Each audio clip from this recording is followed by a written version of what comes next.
Professor Namyong Lee's commentary, Long, Strengthening National Competitiveness Through the Urgent Introduction of Effective Competition in Korea's Power Market, Where Electricity Comes From, and where the tariff debate went off the rails, Korea produced a total of 595.6 TWs of electricity in 2024.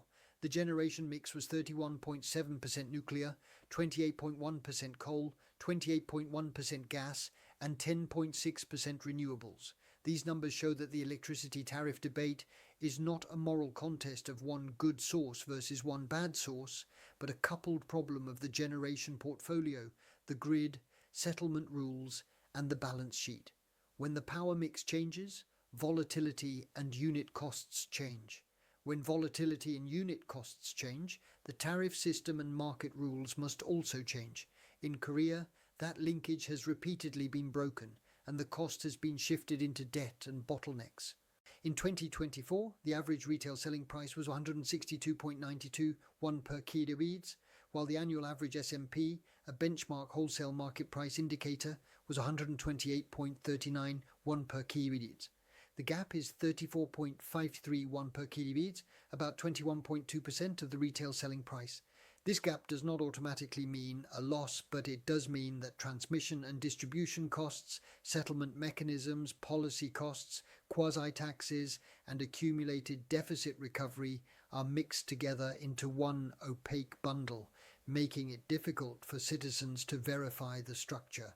If the government wants to talk about lowering electricity bills, it must stop selling slogans about cutting a few won and instead present a structural reform plan that breaks down the 3453 won item by item and shows exactly where it will be reduced. Stakeholders and lines of accountability must be defined in numbers.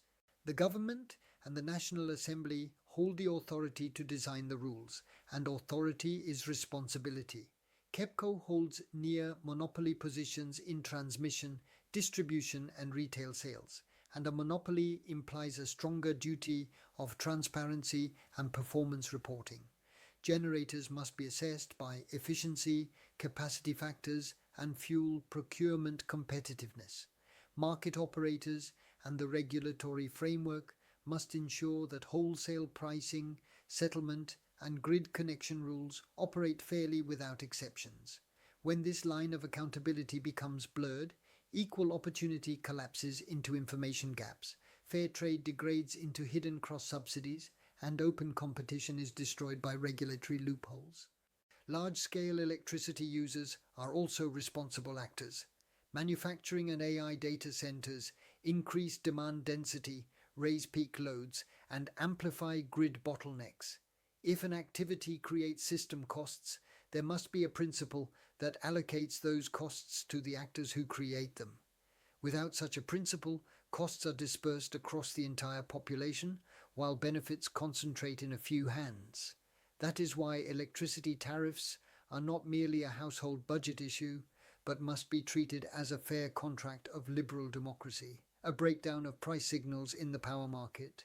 In a perfectly competitive market, prices convey information.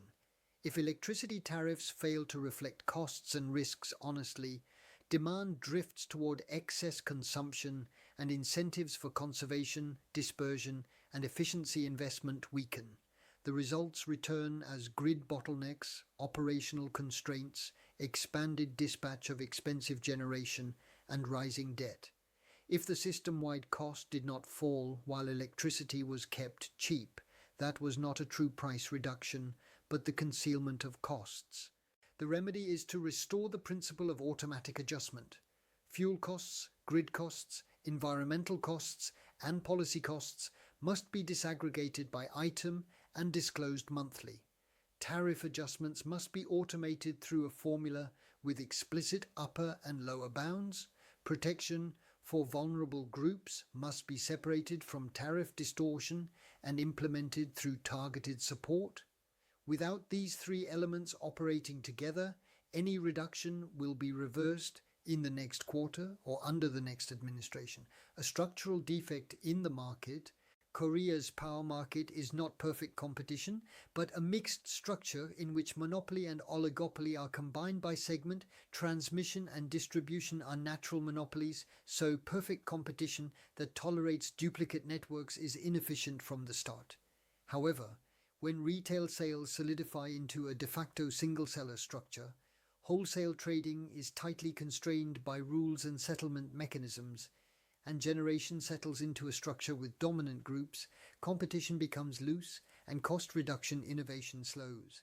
The remedy is a phased opening toward effective competition, beginning with large users. Supplier choice and direct procurement must be expanded. At the same time, comparative disclosure, standard contracts, and consumer protection mechanisms must be strengthened. Where competition is difficult, monopoly performance indicators must be enforced at double strength.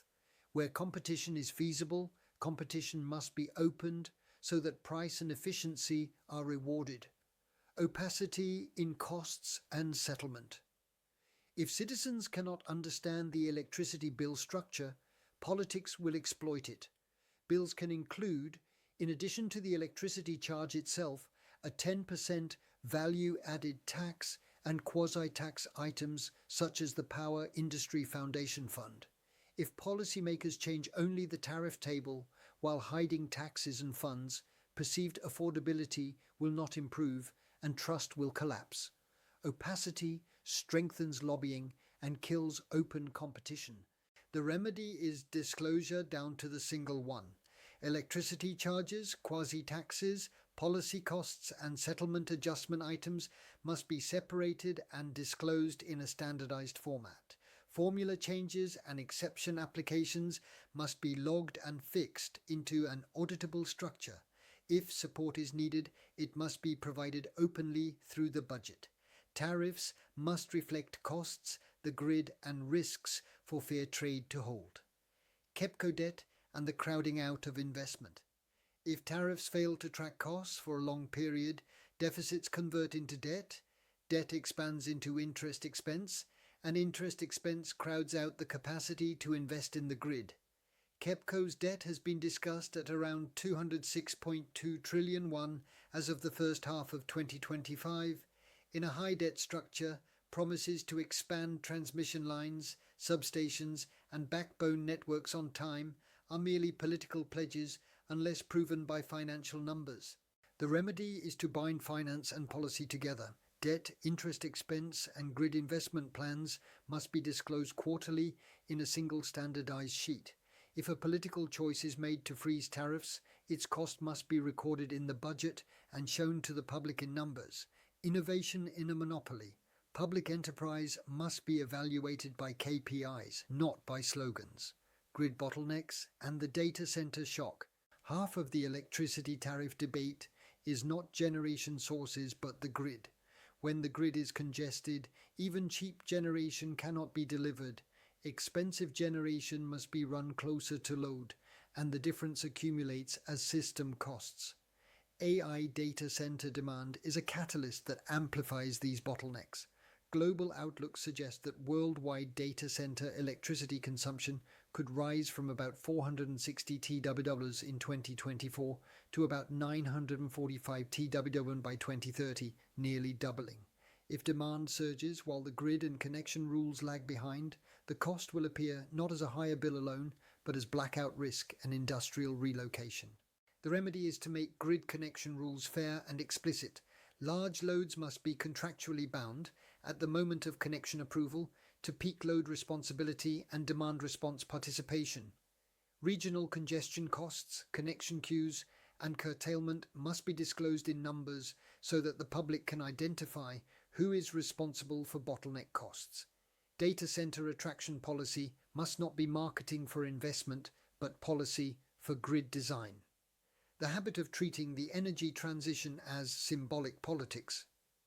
The energy transition is not faith but a function of cost and stability. The numbers: 31.7% nuclear and 10.6% renewables in 2024 show that the transition must be managed as a portfolio, not as a short-term attempt to exclude one side. The transition must be designed not only around generation sources, but also around the grid, storage, reserve margins, and fuel procurement risk. The remedy is portfolio management. Nuclear must be governed by KPIs for safety, maintenance, and capacity factor. Renewables must be driven down in cost through competitive bidding that includes grid integration costs. Gas must be limited by contract to peak and backup roles. Carbon and environmental costs must not be hidden but reflected honestly in tariffs and institutions. The more symbolic politics conceals costs, the more the market is distorted and the greater the social loss becomes. The welfare illusion of cheap electricity. Price distortion may produce short-term relief but erodes long-term welfare. The minimum estimate of net welfare loss from electricity price control from 2005 to 2017 was put at 624.8 billion won, which translates into roughly 48.1 billion won per year under a simple average. This figure is a minimum, and the loss could be larger if externalities and congestion costs are added. The more the slogan of cheap electricity is repeated, the more losses are dispersed and made invisible, and the more responsibility disappears. The remedy is accountability by design. If tariff freezes, special rate programs, or cross-subsidies are implemented, the beneficiaries, payers, and amounts must be written explicitly into the budget and disclosed. Social losses must be quantified and published annually, and 3-year reduction targets must be locked in as legal KPIs. Fair trade and open competition revive only when citizens can verify the numbers. Effective competition must be fixed not by slogans but by numerical KPIs first. The retail selling price of 162.92 won per kilowatt must be decomposed into fuel cost, grid cost, environmental cost, policy cost, quasi-taxes and loss recovery, and disclosed monthly. Second, the 34.53 won per kilowatt gap between SMP at 128.39 won per kilowatt and the retail price must be disclosed monthly by item, with targets to reduce it. Third, indicators such as the minimum welfare loss estimate of 624.8 billion won must be published annually, and reduction targets must be enforced. Fourth, large loads such as data centers must be bound, at the moment of connection, to peak responsibility and demand response obligations.